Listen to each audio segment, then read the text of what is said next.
Welcome to the Sports MBT Insider, a platform where we are unrelenting in covering our women in sports. And of course, we absolutely love celebrating those big achievements, but even those small achievements as well. And today we are focusing on a sporting code that many people don't actually know is a professional sporting code.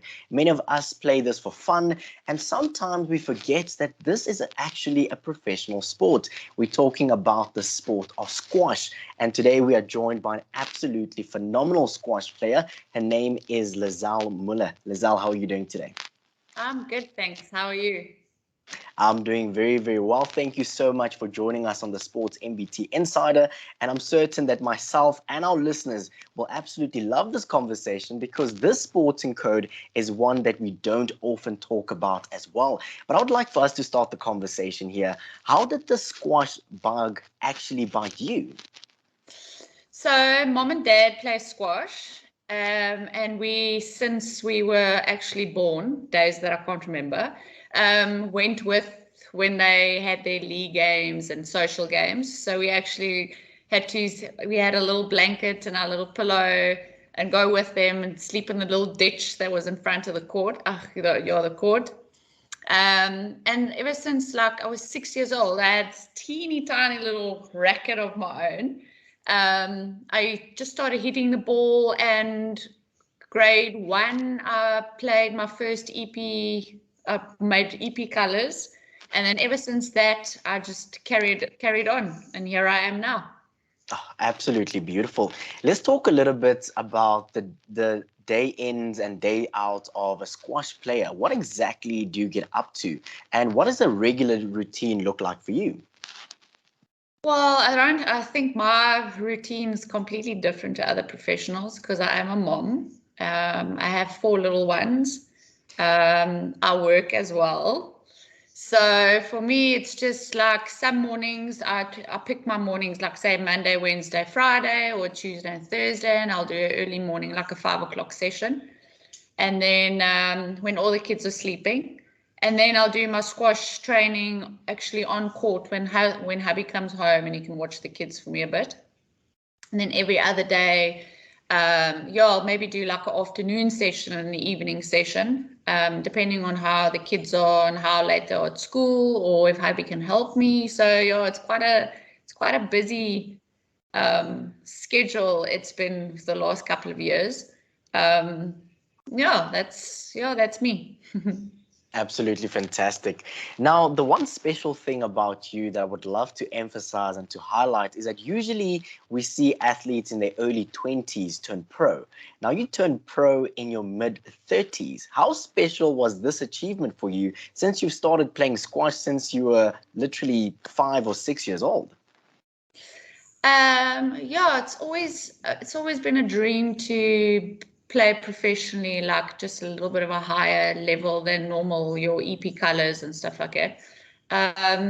It took me a while. I think I was just, my midlife crisis was a bit early in my life. So and then I met my husband at 29, and he's a sport fanatic. He used to play rugby, like a good rugby player, Marius Miller. So, and he just like, he believed in me, and he knew that I had such a big love for the sport. And he pushed me to like you can do this, like you've got the time to train now. I'll watch the kids or all that stuff like that. And I just wanted more. And I was enjoying myself so much, all the training, like being on court and having coach and all that was just like, it was so satisfying. And so that's why I had a little bit, I wish I could do it a little bit earlier. But I'm quite happy that when I did start, because I think I was more mature. I knew that I had to be very dedicated. The things I needed to do to actually get there. I was past my midlife crisis. Like I just had everything, and that was just the one thing that I wanted, and I did it. I think at the right time, a little bit late, but for me, I think right time. Definitely. They say that things happen at the perfect time, so I'm certain you turned pro at the absolutely perfect time as There well. we go. I would love for us to talk about your recent defeats at the national championship finals. Now, it happened a few years ago, and you lost twice in the national final. Usually, as an athlete, you talk about defeats as moments that are sad, moments that lead to failure, but also these are moments that shape you as a professional athlete. Take us through these two defeats and also how they've shaped you as a professional athlete. I think with 𝗙ecie and Alex, which were the two defeats, they were like in their prime and they were training hard, and I was still like in the up and coming players, like trying to get the feel of what I need to do and everything that I needed to do. So for me, it was obviously like disappointment because I knew I was working hard, but I knew that they were doing a little bit more. So it was lessons for me, like a little bit speaking to them and just hearing what they do made me realize that I had to do a little bit more. So it wasn't really a little bit of a disappointment, but also like a lot of lessons for me. Yeah, it's just I also knew that I had to play more tournaments to get the exposure and experience that they had. Just like to get to know all the players and their ways and their game plans and stuff like that. So for me, it's just I think all the hard work just paid off at the end. Definitely. Let's talk a little bit about last month as well. And this is when you won your first national title at the age of 37.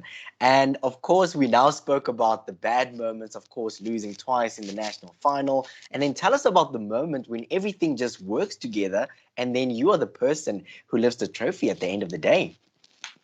Oh man, I still get goosebumps when I think about it. Going on that court on last month was just, I knew that I did all the work. I knew that I did more. I lost my first game. I think that was just a little bit like more nerves than anything else. It's a big moment. It's this glass court. I mean, we train on normal courts all year long, and now we get on this glass court, which is completely different. It's faster, it's quicker. Sometimes you can't see the ball. So I knew that I had to adjust. I knew that I had to just calm down and just believe in myself because I knew that I worked hard. And then everything just like got the court, everything just worked on the court. And I think the month before that, I played 𝗙ecie here at the Interprovincials here in Port Elizabeth and also beat her.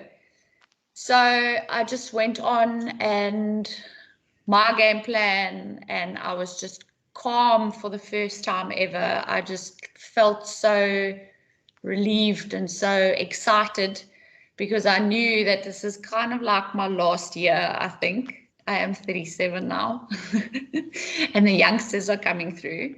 I knew this was kind of like my last year and I had to give and do everything in my power to claim that because it's been a dream. I think like 10, 13 years I played, 13 years ago, I played nationals, and just seeing those players lift the trophy was just so inspiring. Like I knew I wanted it. And this year was just my year and I lifted that with all pride and all luck. It's just such a happy moment for me. Oh, absolutely beautiful. We talk about perfect timing, and I'm certain that trophy came just at the perfect time. At the right time. Yes. Let's talk a little bit about your brother, Dewald. And I know that he's such an incredible, special part of your journey. He is your brother. And also you guys train together as well. How important has he been to your journey as a professional squash player? Look, he's been in Johannesburg for a couple of years now. He studied there, and now coaching and training up there as well. So, and like he'll come down every 3 or 4 months for a week or so.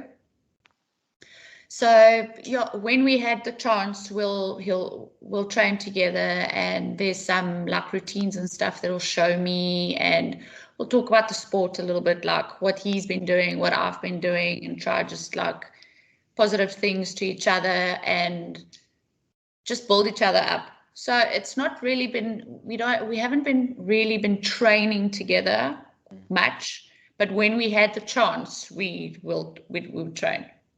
Absolutely beautiful.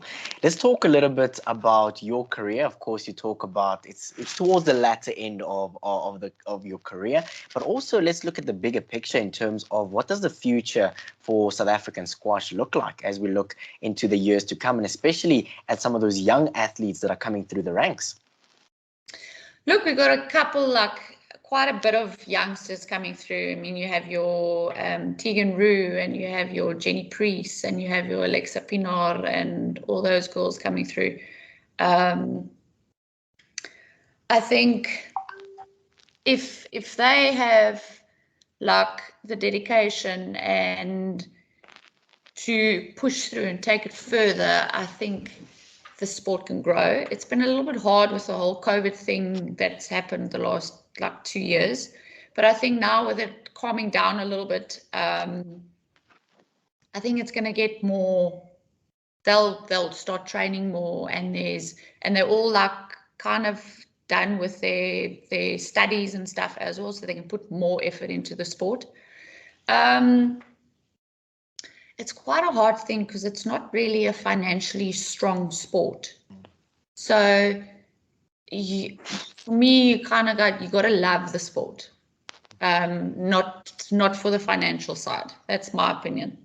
So let's hope, with things being a little bit normal, that we'll have more players coming up through to in SA. You're locked onto the Sport MBT Insider, a podcast for unrelenting coverage of women in sport. I absolutely love diving deeper into the journeys of our athletes, coaches, and administrators to get to know them a little bit better than we do. Coming up this Wednesday is an interesting round of quick fire questions, a great opportunity for some good laughs and some great banter. Keep it locked onto Sport MVT, where we celebrate our women in sport.